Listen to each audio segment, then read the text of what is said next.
काम कर रही हैं। हमारे आदरणीय रमेश सिंह जी लगातार आप सबके बीच में हैं, लगातार मेहनत कर रहे हैं, आप सब जानते हैं। हमारे विधानसभा के प्रभारी और संयोजक दुर्विजय राय जी और प्रशांत गुप्ता जी, हमारे मधुबन के चेयरमैन आरती मल्ल जी और दोहरी घाट के विनय जायसवाल जी, ब्लॉक प्रमुख हमारे प्रवीण कुमार सिंह जी, हमारे राजकुमार सिंह जी और अमित गुप्ता जी। नाम बहुत है, सबका नाम ले कि ऐसे सबका कह दे। सम्मानित मंच, हाथ जोड़ ले ना, सम्मानित मंच, सब लोग क्षमा करिएगा भाई जिसका नाम नहीं ले पाए। सभी Bharatiya Janata party, सुवलदेव Bharatiya Samaj party, Nishad party और हमारे सहयोगी दल के सभी माननीय पदाधिकारी जो मंच पर हैं और जो मंच के सामने, मैं सबको प्रणाम करता हूं, सबका अभिनंदन करता हूं। और यहाँ उपस्थित मेरे बड़े बुजुर्गों, मेरे नौजवान दोस्तों, मेरी इतनी बड़ी संख्या में आई हुई माताओं बहनों, मेरे पत्रकार मित्रों, मैं आपको केवल ये बताना चाह रहा हूं, ये एक तरफ भ्रष्टाचार के दलदल में डूबे हुए गरीबों के दुश्मन, पिछड़ों के दुश्मन, SC ST के दुश्मन, इंडी गठबंधन वाले, चाहे वो सपा के नाम से हो, चाहे कांग्रेस के नाम से हो, चाहे अन्य किसी नाम से, वो सब कहा थे कि हम मोदी जी को तीसरी बार प्रधानमंत्री नहीं बनने देंगे। बताओ उनकी औकात है क्या मोदी जी को तीसरी बार प्रधानमंत्री बनने से रोकने? दोनों हाथ में बताओ, रोक सकते हैं क्या? उनको गरीबों की ताकत ही नहीं पता है, उनको किसानों की ताकत नहीं पता है, उनको देश की आधी आबादी की ताकत नहीं पता है, माताओं बहनों की, उनको मेरे नौजवानों की ताकत नहीं पता है। आज देश के अंदर पूरे हिंदुस्तान में मोदी जी के नाम का तूफान चल रहा है, जिसमें साइकिल उड़ करके जाके सीधा कहां गिर रही है? सैफई में। समाजवादी पार्टी की साइकिल तूफान में उड़ करके सैफई में गिरने जा रही। वैसे आप लोगों ने 2014 में जब श्री अखिलेश यादव जी यूपी के मुख्यमंत्री थे, 73 सांसद जिताए थे और यहां से हरिनारायण राजभर को आपने जिताए थे। याद है कि नहीं याद है? मुझे याद है। 2017 में विधानसभा का चुनाव हुआ, उस समय भी अखिलेश यादव जी मुख्यमंत्री थे और सुवलदेव भारतीय समाज पार्टी के साथ हमारा गठबंधन था। हम उत्तर प्रदेश में 325 विधानसभा आप सबके आशीर्वाद से जीते थे। 325 सुपड़ा साफ कर दिया था सपा और बसपा दोनों का। 2019 में सपा बसपा ने गठबंधन कर लिया।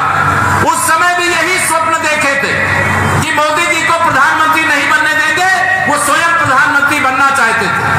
लेकिन आप सबने आशीर्वाद दिया और भारतीय जनता पार्टी की, ठीक है हम लोग उस समय हार गए थे, लेकिन उत्तर प्रदेश के 64 सांसद हमारे जीते थे और 300 से ज्यादा सांसद देश में अकेले भारतीय जनता पार्टी के जीते थे और मोदी जी के नेतृत्व में दूसरी बार सरकार बनी। 2022 में तमाम प्रकार की परिस्थितियां ऐसी बनी हुई थी, लग रहा था कि आप उस समय तो प्रकाश भाई हमारे जो है राजा दारा सिंह भाई सब लोग हमें छोड़ के चले गए थे, लेकिन उसके बाद भी उत्तर प्रदेश की जनता ने हमें 275 विधायक जिता करके दिए। जब उस समय ये सपा वाले नहीं जीत पाए, अब तो हम प्रकाश भाई दारा भाई हमारे साथ आ गए, तो अब कोई हिला पाएगा क्या? मैं आप सब लोगों से निवेदन करने आया हूं, ये आने वाली 1 तारीख एक बहुत महत्वपूर्ण तारीख, ये गरीबों के लिए महत्वपूर्ण है, ये किसानों के लिए महत्वपूर्ण है, ये माताओं बहनों के लिए महत्वपूर्ण है, ये हमारे नौजवानों के लिए महत्वपूर्ण है। हमारा देश पीछे जाए कि आगे जाना चाहिए? मोदी जी के नेतृत्व में 10 साल में हम 50 साल में जितना काम कांग्रेस नहीं कर सकी, उतना मोदी जी के नेतृत्व में 10 साल के अंदर काम करके दिखाने का काम किया। आज गरीब भूख से नहीं मर सकता, इसलिए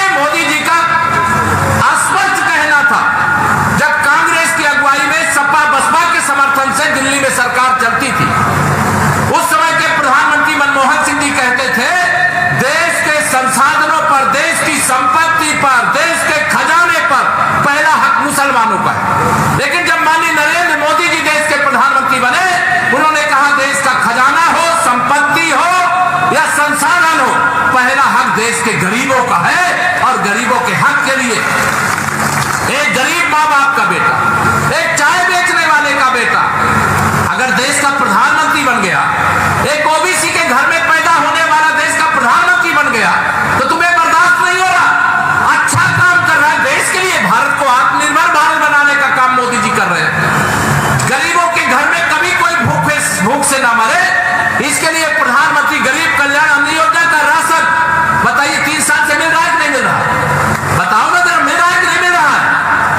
3 साल से फ्री में मिल रहा है। और मोदी जी ने कहा 4 तारीख को जब मैं तीसरी बार प्रधानमंत्री बनूंगा, 5 साल इसी प्रकार से प्रधानमंत्री गरीब कल्याण का राशन देता रहूंगा। अब ये सपा बसपा कांग्रेस वाले चाहते हैं गरीबों को राशन मिलना बंद हो जाए। बंद होने दोगे क्या? जोर से हाथ रखो, बंद होने दोगे क्या? इनकी औकात नहीं है कि आपका राशन बंद करा सके, क्योंकि आप ही के आशीर्वाद से तीसरी बार मोदी सरकार 4 जून को बनने जा रही है। ये सत्ता के बिना, जैसे पानी के बिना मछली तड़पती है, सत्ता के बिना अखिलेश यादव जी और राहुल गांधी तड़प रहे। लेकिन इनकी कुंडलिया में हइये नहीं है। मैं एक अपने जोशी साथी से पूछा था, क्या ये मुख्यमंत्री या प्रधानमंत्री बन सकते हैं क्या? तो उन्होंने बताया पूरा गणना करके कि श्री राहुल गांधी की कुंडली में प्रधानमंत्री बने का योग नहीं है और अखिलेश यादव के कुंडली में अब दोबारा कभी मुख्यमंत्री बने का योग। अब ये जब पता चला तो मैंने सदन में भी बैठे रहे, हमारे दोनों साथी यहाँ पर तीनों, हमारे रामविलास जी भी हैं, हमारे राजीव तरारा जी पश्चिम से यहाँ विधायक के रूप में यहाँ आए प्रचार में, ये सब लोग बैठे हैं। जब मैंने सदन के अंदर ये कहा तो सपा वाले बड़े गुस्साए गए। कांग्रेस वाले तो मोदी जी को रोज गाली देते हैं और समाजवादी पार्टी वाले रोज मुझे गाली देते हैं। लेकिन मैंने कहा इनकी गाली का जवाब गाली से नहीं देना। समझ गए ना मेरी बात? इनकी गाली का जवाब गाली से नहीं देना।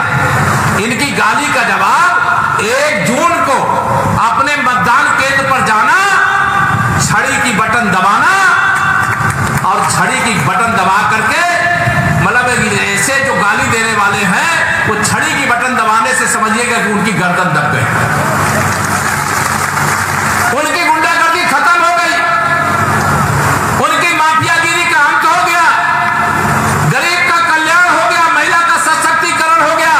इनकी गाली का जवाब छड़ी की बटन दबा करके देना, तीसरी बार मोदी सरकार बना करके देना और साइकिल को पंचर करके अखिलेश यादव जी को पार्सल भेज करके देना।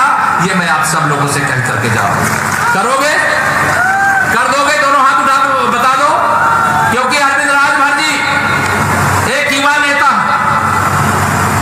और इनको भारतीय जनता पार्टी गठबंधन की ओर से यहां प्रत्याशी बनाया गया, तो प्रत्याशी अरविंद राजभर जी नहीं है, यहां प्रधानमंत्री माननीय नरेंद्र मोदी जी भी प्रत्याशी है, मुख्यमंत्री आदरणीय योगी आदित्यनाथ जी भी प्रत्याशी है, या जो संपूर्ण मंच बैठा यह भी प्रत्याशी है, और केशव प्रसाद मौर्य जिसके इंतजार आपने इतनी देर किया, मुझे भी अपना प्रत्याशी मानना और छड़ी के सामने वाली बटन को दबा करके, विरोधी कौन है मैं पता भी नहीं करना चाहता, उसकी जमानत जब्त करा करके मोदी सरकार के लिए अपना आशीर्वाद देने का काम करना। मैं आपको विश्वास दिलाता हूं, आपके आशीर्वाद को व्यर्थ नहीं जाने देंगे। आपके द्वारा दिया गया 1-1 वोट भारतीय जनता पार्टी गठबंधन के ऊपर कर्ज होगा और विकास करके ब्याज के साथ अदा कर देंगे, ये आपको भरोसा दिलाना चाहिए। आप सब जानते हैं, अभी हमारे पूज्य महाराज जी का आपने आशीर्वाद लिया होगा। आज मंगलवार और जेठ महीने का पहला मंगलवार है। हनुमानगढ़ी के महंत जी हैं राजू दास जी महाराज, बड़ा आशीर्वाद उनका हमारे ऊपर रहता। और अगला मंगल जब आएगा, वोटों की गिनती होगी और वोटों की गिनती के बाद आप पक्का नोट कर लेना, श्री अखिलेश यादव जी लंदन भाग जाएंगे और श्री राहुल गांधी जी जो उनके दोस्त हैं वो नानी के घर इटली चले जाएंगे। आप देख लेना 4 जून को 4 बजे जब 400 पार होगा, फिर एक बार मोदी सरकार बनेगी, तो जो भ्रष्टाचार के दलदल में डूबे उनको डर लग रहा होगा कि नहीं लग रहा होगा? बताओ। मोदी जी ने कहा है ना कि अभी जो 10 साल देखा है वो तो ट्रेलर था। असली पिक्चर तो 4 जून के बाद तीसरे कार्यकाल में दिखाने का काम किया जाएगा। बहुत लूटा है गरीबों को, बहुत लूटा है किसानों को, मेरी माताओं बहनों के अधिकारों का हरण किया है। अब वह गरीब माँ बाप का बेटा अगर देश का प्रधानमंत्री बना है तो लूटने वालों से हिसाब लेना चाहिए कि नहीं लेना चाहिए? दोनों हाथ उठा के बताओ, लेना चाहिए कि नहीं लेना चाहिए? अब मोदी जी कहते हैं न खाऊंगा न खाने दूंगा, और जिसने भी मेरे देश को, मेरे गरीब को लूट करके खाया है, पाई पाई वसूल करके उन्हीं गरीबों की भलाई में लगा दूंगा। ये मेरे मोदी जी का संकल्प है, और उस संकल्प को सफल बनाने की, उस संकल्प को सफल बनाने की जिम्मेदारी आप सबके कंधे पर है।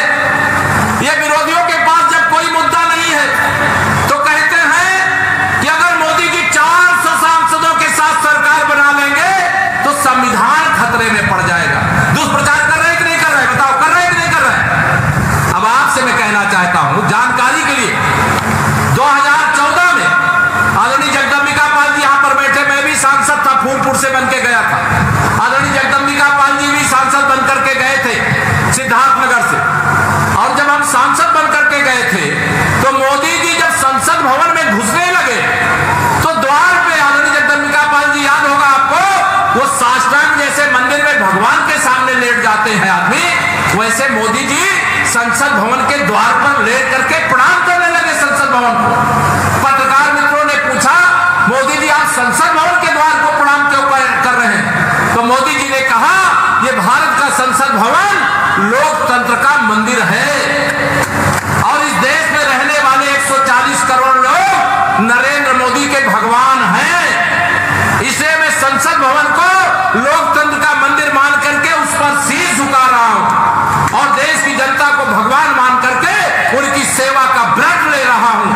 और बाबा साहब भीमराव अंबेडकर के संविधान पर हाथ रख करके जब उन्होंने शपथ लिया तो उन्होंने कहा था, आज से मेरा धर्म ग्रंथ बाबा साहब भीमराव अंबेडकर का बनाया हुआ संविधान है। दुष्प्रचार करने वालों, कान खोल करके सुन लो, अब कोई इतना नादान नहीं है कि तुम्हारे झूठ को सही मान लेंगे। सब लोग जानते हैं तुम सत्ता के बिना बेचैन हो, सब लोग जानते हैं तुम पिछड़ी जाति के माननीय नरेंद्र मोदी को प्रधानमंत्री की कुर्सी पर बर्दाश्त नहीं कर पा रहे हो। सब लोग जानते हैं कि जिस प्रकार से माननीय नरेंद्र मोदी जी के नेतृत्व में सरकार बनने के बाद अयोध्या में रामलला का भव्य मंदिर बन करके तैयार हो गया है, तुम्हें बाबर की याद आ रही है, बाबरी मस्जिद की याद आ रही है। अगर तुम्हें राम याद आते तो श्री राम जन्मभूमि तीर्थ क्षेत्र के निमंत्रण देने के बाद रामलला के चरणों में जाकर के राम भक्तों पर गोली चलाने के लिए माफी मांगते कि मेरे पुरखों से, मेरे पिता से अपराध हुआ, मेरे परिवार से अपराध हुआ। लेकिन तुमने रामलला के मंदिर के निर्माण के प्राण प्रतिष्ठा समारोह का निमंत्रण सुन रहे। जब मोदी जी ने देश के माथे पर कलंक के रूप में 370 जम्मू कश्मीर में लगी थी, देश की जनता के आशीर्वाद से हमें बहुमत मिला और हमारे ये वैचारिक मुद्दे थे, 370 हटा दिया, तो आप कह रहे हो कि अगर हम सत्ता में आएंगे तो फिर से 370 लाएंगे। लाने दोगे क्या? राम जन्मभूमि पर फिर से बाबरी मस्जिद बनाने दोगे क्या? दोनों हाथ उठा बताओ, बनाने दोगे क्या? 370 लाने दोगे क्या? अब 400 पार होने के बाद ये राहुल गांधी जी और अखिलेश यादव जी को डर है कि नरेंद्र मोदी जी के नेतृत्व में 400 पार के बाद हम लाहौर इस्लामाबाद की तो बात नहीं करते, लेकिन पाकिस्तान के कब्जे वाले कश्मीर में तिरंगा जरूर फहराएंगे, या यहां पर कहना चाहते हैं। ये इनको डर है। पाकिस्तान वाले प्रचार कर रहे हैं कि इंडी गठबंधन की सरकार बन जाए, क्योंकि इंडी गठबंधन की सरकार होगी, इंडी गठबंधन की सरकार होगी तो उनको मालूम है कि वो कश्मीर मानते रहेंगे। लेकिन अगर मोदी जी के नेतृत्व वाली एनडीए की सरकार होगी तो कटोरा लेकर के पाकिस्तान दुनिया में भीख मांग रहा होगा। इतना अंतर है, इसलिए यह सब मोदी सरकार नहीं बनने देना चाहिए। मैं आप सब लोगों से निवेदन करना चाहूंगा, ये 2024 के लोकसभा चुनाव में मैं एक नारा लगाता हूं। मेरा नारा है 100 में 80% वोट हमारा, 20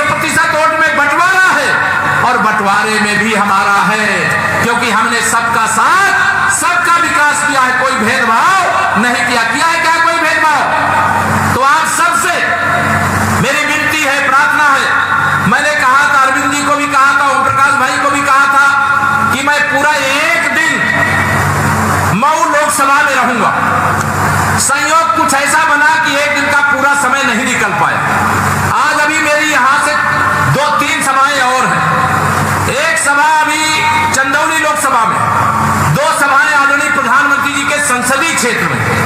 मैं लंबे समय तक आपके सामने बोलना चाहता हूं, लेकिन मेरे सामने पर्ची आ गई कि अब देर हो रही है, आगे वाली सभाएं जो यहां लेट हुआ है क्योंकि बाई रोड आया, लेकिन मुझे आना ही था, चाहे रात 12 बज जाती सड़क मार्ग से चल के आने में, लेकिन मैं आता जरूर, ये मेरा संकल्प था। लेकिन मैं अब दिन भर का समय नहीं दे पाया, तो मेरी जिम्मेदारी आपके कंधों पर डाल दो। तैयार हो? आज से लेकर के और 1 जून शाम तक आप सबसे मेरी विनती है कि पूरी ताकत से मेरा बूथ सबसे मजबूत के संकल्प के साथ, मोदी जी ने बस इतना कहा है कि अगर मैंने 370 हटाया है तो केशव जी जाना तो लोगों से ये जरूर कह दिया करना कि मोदी जी ने सबको प्रणाम कहा है, जय श्री राम कहा है और एक निवेदन किया। मोदी जी ने जो कहा है बता दो, दोनों हाथ में बता दो। मोदी जी ने कहा है कि मैंने 370 हटाया, 2019 में हम यह लोकसभा सीट हार गए, लेकिन 2024 में उस हार का ब्याज के साथ हिसाब चुकता करना।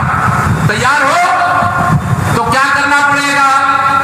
हर बूथ पर 370 वोट, जितना वोट 2019 में मिला था उसमें 370 वोट बढ़ाना है। आज हनुमान जी का दिन है, हमारे हर कार्यकर्ता हनुमान जी की तरह शक्तिशाली होते हैं। जब सपा की सत्ता रहते हुए आपने यहां भाजपा को जिता दिया था, तो अब तो सपा सदा के लिए समाजवादी पार्टी बन गई है। तो 2024 में मेरे अरविंद जी को जिता दोगे? जो लोग अपने बूथ पर 370 वोट बढ़ा सकते, जो लोग 370 वोट अपने बूथ पे बढ़ा सकते, जरा हाथ उठा के बताओ जरा मुझे। सब लोग बढ़ा सकते हो ना? तो मैं आप सब लोगों से ही निवेदन करूंगा कि आपने जो संकल्प लिया 370 वोट बढ़ाने का, 2019 में जितना मिला था उसमें 370 बढ़ाना। मेरी बात समझ में आ गई ना? और मैं आपको विश्वास दिला करके जा रहा हूं, आप अरविंद राजभर जी को यहां से सांसद बना करके भेजिए, अरविंद राजभर जी की ताकत हम बढ़ाएंगे, आपको विश्वास दिला। तैयार हो? यहां पर कई मेरे साथी, अभी तमाम लोगों ने स्वागत किया, सबका मैं नाम नहीं ले पाया, लेकिन मैं भी आप सब जो यहां पर आए हैं उन सबका हृदय से आदर सम्मान करता हूं। आगे की सभाएं हैं, बहुत कुछ कहना है, अधूरा छोड़ करके जा रहा है, लेकिन उसे पूरा करने का काम आपके जिम्मे रहेगा, आपके कंधों पर रहेगा। अरविंद राजभर जी को केवल सांसद नहीं बनाना, रिकॉर्ड वोटों से सांसद बनाने का काम करना है। और अगर आप सब तैयार हो तो आप सबकी ओर से मैं विजय की माला इनको आज पहना दूं। तैयार हो? मुझे भाई जरा माला दो, पहना दो। अपने स्थान पे खड़े हो, दोनों हाथ उठा के आशीर्वाद दो। मैं आप सबकी ओर से, आप सबके भरोसे से अरविंद जी को भावी सांसद मान करके इनको विजय की माला पहनाई है। अब यह चुनाव आप सबके हाथों में है, रिकॉर्ड वोटों से जिताना, सपा कांग्रेस प्रत्याशी की जमानत जब्त कराना। इतना ही निवेदन करके देता हूं अपनी बाड़ी को विराम।